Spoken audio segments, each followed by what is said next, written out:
The movie Bullet, very underrated movie, man. Tell me a few untold stories about being on set when y'all was shooting that movie. Bullet was different. This was me and Pac. We back at it again. Things happened. You know, blew up and had the jail situation. Well, the charge anyway. I'm not sure if he had came out or he was facing a charge. At that time we did Bullet, I ain't sure. You know, I burned a whole fucking hell of a lot. And some of the memories be the first ones to go. But him and Mickey Rourke, man, was real tight, man. I think Mickey was going through some shit too. And, you know, they invited me, you know, with him on a couple of, you know, outings and shit, man. You know, little club shit or whatever, man. At the time, man, I ain't knowing, like, you know, how to order shit and all that other shit. At least when we went out with Juice, that's when we went out with Juice. I went to the goddamn bar asking for a goddamn OE 800. Pac was like, man, they ain't got that shit in here, Big Chops. Get this motherfucker Heineken. But, you know, I got to hang out with them a little bit. And at the time they was going through their shit. You know, me and Pac, you know, we was older then, so we kicked it a little different, you know, but I still was the same asshole and shit. We be in the trailer burning herb. They call him on the set. With a little herb, you done left on the tail, I done burnt that shit up. You mad Big Chops, you done smoked all the weed again, nigga. Come on, man, you gotta stop smoking my fucking weed. I wanna smoke when I get off the set. So yeah, I got some good memories being pain in his ass sometimes, you know. Would you say the movie Bullet was a crossover movie for Tupac? Yes, because it wasn't. It was a crossover type situation because now you're starring with Mickey Rourke instead of four other black guys. You know what I'm saying? That's, you know, coming up now. You're with Mickey fucking Rourke. Like, that's a household name. Like, you know what I mean? Like, oh shit. You know, and it was a different kind of movie. He was a different kind of gangster in that movie. You know, because it was a different kind of movie, and like you said, it was underrated. You know, but yeah, that was some dope shit. You was in Vegas when the Tupac incident happened, right? Right, correct. So give me a play-by-play in the backstory of everything that happened in Vegas. You being in Vegas, why you was in Vegas, you running into Tupac in Vegas, the fight. Just take me through that entire day. Well, me and my pops had a crib in Vegas, so we was always, you know what I'm saying, out in Vegas. Plus, I had a couple of partners and shit that used to come in town and shit for all the fights. You know, and that's where we'd link up at, you know, kick it.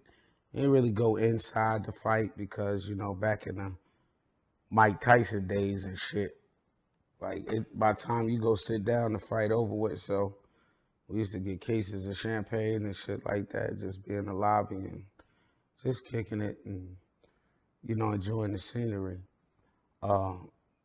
So this time in Vegas was really no different, you know.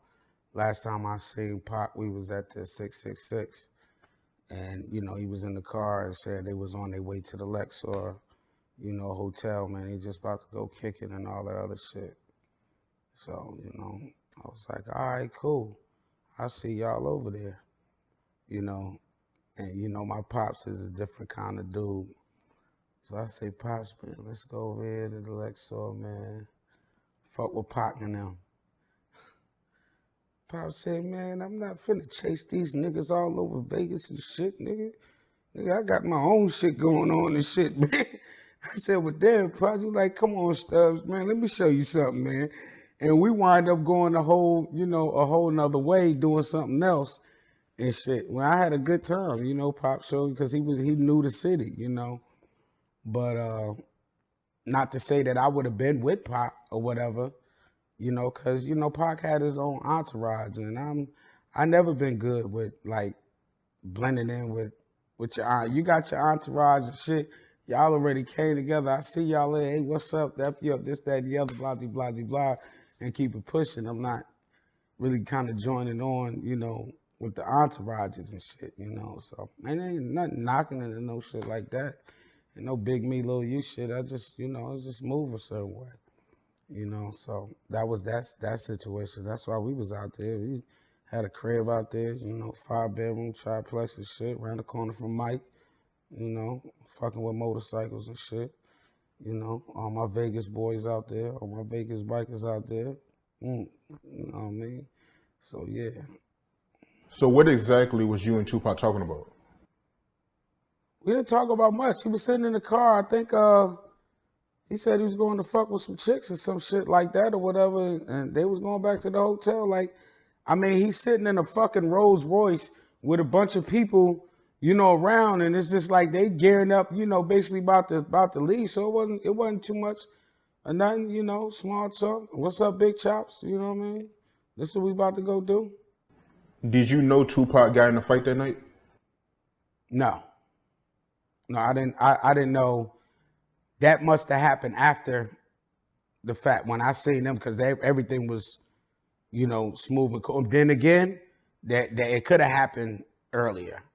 You know what I mean? So give me a detailed account, man, of what was your reaction when you found out Tupac got shot? Here we go again. And at that time, you're right. I didn't know that he had a fight prior, because when I first heard about him getting shot, I'm like, damn, why they keep trying to kill my nigga? Like, what the fuck? So that was mostly my reaction. And then when I start, getting the whole story of it, I'm like, oh, okay. Yeah. What was your reaction when Tupac died a week later? Like everybody else at first, like, man, this nigga ain't dead. Man, they ain't killed Pac. Pac ain't dead. Then it was going around, yeah, they never showed the death certificate. And the doctor came and said, y'all said Tupac was dead. I never said he was dead. So I was believing the hype at first. And then once I got around people that, really that's in the circle and shit, it's like, oh shit. And it fucked me up because I knew where Pac was gonna end up if he didn't meet his demise, far as in the black community. The young black generation, include my generation, would have listened to whatever Pac said. He had proven himself to be genuine. You know what I'm saying? So that's for a fact that I know personally how you get love from even the assholes of the planet. You know what I'm saying? Just being genuine type motherfucker. And he was that. So I knew one day that with his knowledge and all that he knew, because sometimes we sit and talk and I'm like, damn, this nigga's a fucking genius. Wow. Damn, you on that type of shit? Damn, you listen to that kind of music? That's me in the corner. Rem, what the fuck is that? Like, so, boots and shit he wore, like, nigga, you look like a little rock star. Nigga, what the fuck? He was always different on a more of a worldly scale. So he would have been a great voice for a lot of these youngsters that's out here right now, that's being labeled as radical and, oh, they just, the Black Lives Matter movement is gangster shit and this, that, and the other. Man, at the end of the day, man, they just need to hear something. They need to hear something solid from somebody solid. Because we've been feeding them bullshit for years. And they fed up. What else can they do other than burn some shit down? Get together and mob the streets. When we gonna let them hear something that they can really feel and take with them and help just change the momentum a little bit. Y'all trying to change the momentum, feeding them bullshit. And I fucking said it. Do you think Tupac joining Death Row was his downfall? No. No. I think the way Death Row handled Tupac was his downfall. Death Row was the best thing to happen for Pac. First of all, I done been behind that wall. You see what I'm saying? When a motherfucker come get you out of there,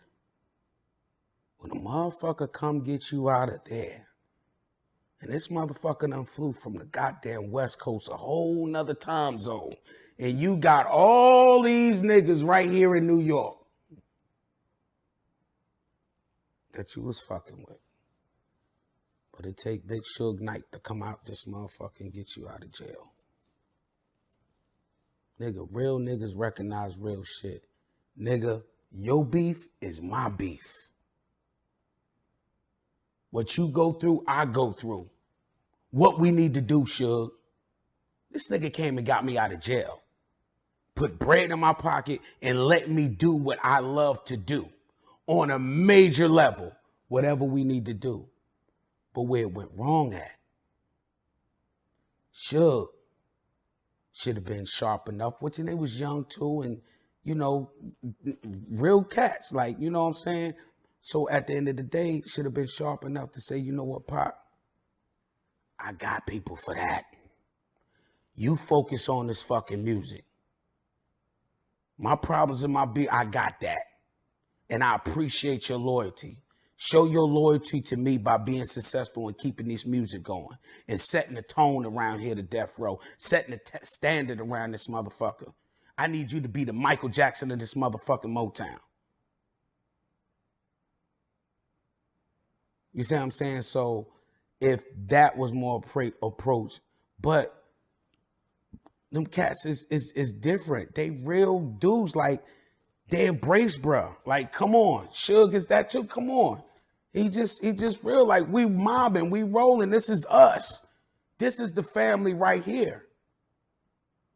You know what I'm saying? And the business was so taken care of to where it's just like, you know, we just living this life. Everybody's in Rolls Royces and all kind of shit or whatever and just enjoying life. And this nigga's able to produce.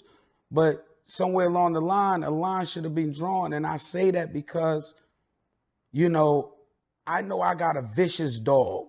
And I hate to use that as a terminology or whatever, but I ain't that fucking smart. So, you know, if I got a vicious ass goddamn dog, and I know this dog is vicious, why would I allow myself to turn this dog loose and let him, knowing this motherfucker gonna attack?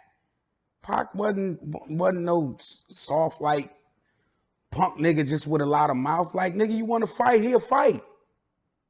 Whether how good he was at it or not, I mean, who fucking knows? But at the end of the day, he ain't the, you know, you like, okay, it should have been somebody trying to keep him calm. Like, nah, you ain't got to do that. Just do the music. Just focus on the music. We gonna win with that. We gonna win with that.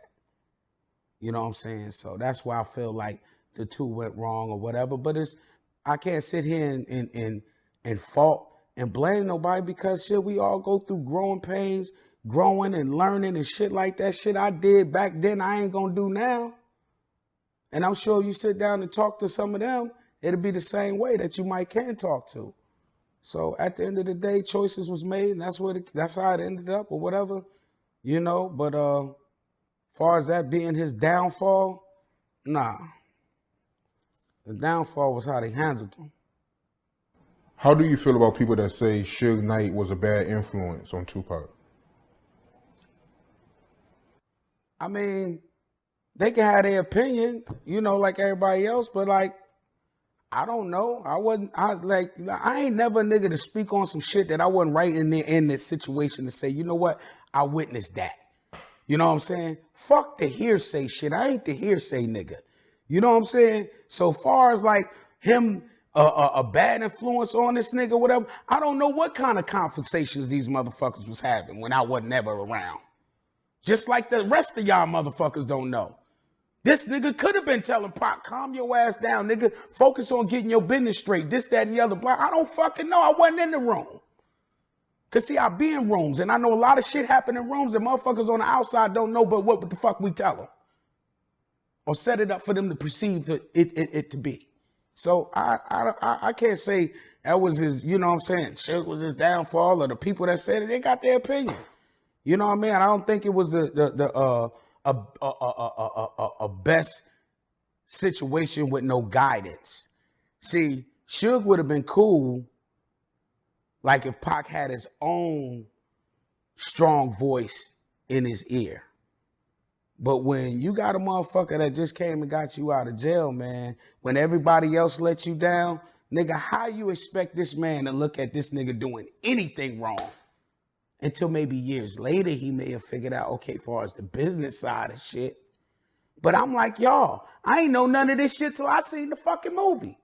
And here we go again. It's a movie. So I don't know that actually how the fuck it really happened or not. That's what they said in the movie. That's what, okay, I ain't never seen the paperwork. So I can't sit there and say, yeah, man, that's fucked up how that went down. And I ain't seen the fucking deal. I ain't that dude. Sorry.